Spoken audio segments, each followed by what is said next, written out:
మహిళా రిజర్వేషన్ బిల్లులో BC quota కల్పించాలని జాతీయ బీసీ సంక్షేమ సంఘం రాష్ట్ర అధ్యక్షుడు వై నాగేశ్వరరావు, రాష్ట్ర మహిళా విభాగ అధ్యక్షురాలు వెలగల నూకాలమ్మ డిమాండ్ చేశారు.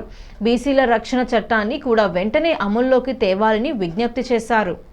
స్థానిక సూర్య హోటల్ కాన్ఫరెన్స్ హాల్లో జరిగిన మీడియా సమావేశంలో వారు మాట్లాడుతూ కేంద్ర ప్రభుత్వ స్థాయిలో బీసీ మంత్రిత్వ శాఖను ఏర్పాటు చేయడంతో పాటు బీసీ రక్షణ చట్టాన్ని తీసుకురావాలన్నారు. చట్టసభల్లో బీసీలకు 50% రిజర్వేషన్లు కల్పించాలని, స్థానిక సంస్థల ఎన్నికలు 34% రిజర్వేషన్లు అమలు చేయాలని కోరారు. రాష్ట్రంలో విద్యాపరంగా మంత్రి లోకేష్ తీసుకొస్తున్న సంస్కరణలు అభినందనీయమన్నారు. కూటమి ప్రభుత్వంలో నామినేటెడ్ పదవుల్లో బీసీలకు ప్రాధాన్యం దక్కుతుందన్నారు. సంఘ రాష్ట్ర యువజన అధ్యక్షుడు లద్దిక మల్లేష్ మాట్లాడుతూ త్వరలోనే రాష్ట్రంలోని అన్ని జిల్లాల్లో యువజన విభాగాల కమిటీలు ఏర్పాటు చేస్తామన్నారు. సంఘ మండపేట అధ్యక్షుడిగా వాసంశెట్టి వెంకటరమణకు, యువజన విభాగం రాష్ట్ర కార్యదర్శిగా బి నాగవెంకట రమేష్ కు నియామక పత్రాలు అందజేశారు. వాడపల్లి వెంకటేశ్వర ఆలయ trust board director Srinivasarao Yadav, రాష్ట్ర కుమ్మరి శాలివాహన రజక కార్పొరేషన్ డైరెక్టర్లు దాలిపర్తి వేమన రమేష్లను సత్కరించారు. నాయకులు కెకే సంజీవరావు, హనుమంతరావు, కిరణ్ కుమార్, సత్యబాబు తదితరులు పాల్గొన్నారు.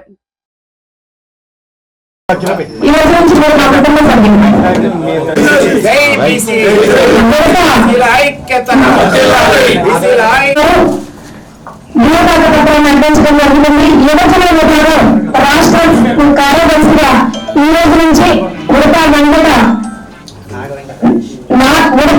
నాగ వెంకట రమేష్ గారు రాష్ట్ర కార్యదర్శిగా నియమించబడ్డారు. ఈ రోజు నుంచి బీసీ కుటుంబ సభ్యుడిగా మాతో పాటు ఉద్యమంలో భాగస్వామి అవుతారని తెలియజేస్తున్నాం. జై బీసీ, వర్ధిల్లాలి బీసీల ఐక్యత, వర్ధిల్లాలి బీసీల ఐక్యత.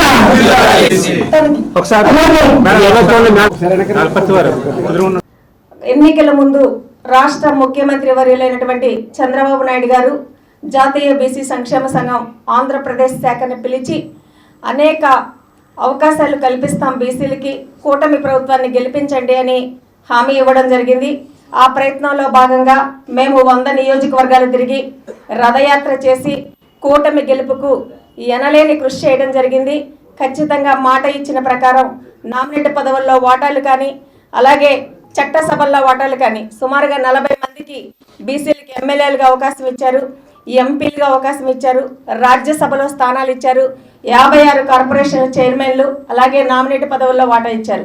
ముఖ్యంగా ఎన్నికల ముందు ఏదైతే హామీ ఇచ్చారో రక్షణ చట్టం కల్పిస్తాము బీసీలకని, ఖచ్చితంగా రక్షణ చట్టం కల్పించడానికి మేమందరం కూడా ప్రతిరోజు ఈ అంశం మీద మాట్లాడుతున్నాం. మొన్ననే చంద్రబాబు నాయుడు గారిని జాతీయ బీసీ సంక్షేమ సంఘం ఆంధ్రప్రదేశ్ శాఖ తరపున కలిసి వివరించడం జరిగింది. ఇప్పటికి గవర్నమెంట్ అధికారంలోకి వచ్చిన తర్వాత దాదాపుగా 4 సార్లు ఈ అంశం మీద రక్షణ శాఖ కానీ, కులగణన కానీ, చట్టసభల్లో రిజర్వేషన్లు కానీ పలు అంశాల మీద చంద్రబాబు నాయుడు గారిని కలవడం జరిగింది.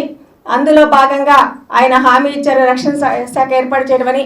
బీసీలకి రక్షణ శాఖ రాబోతుంది అంటే ఖచ్చితంగా బీసీలను ఎవరైనా సరే కులం పేరు పెట్టి తిట్టాలన్నా, బీసీల మీద దాడి చేయాలన్నా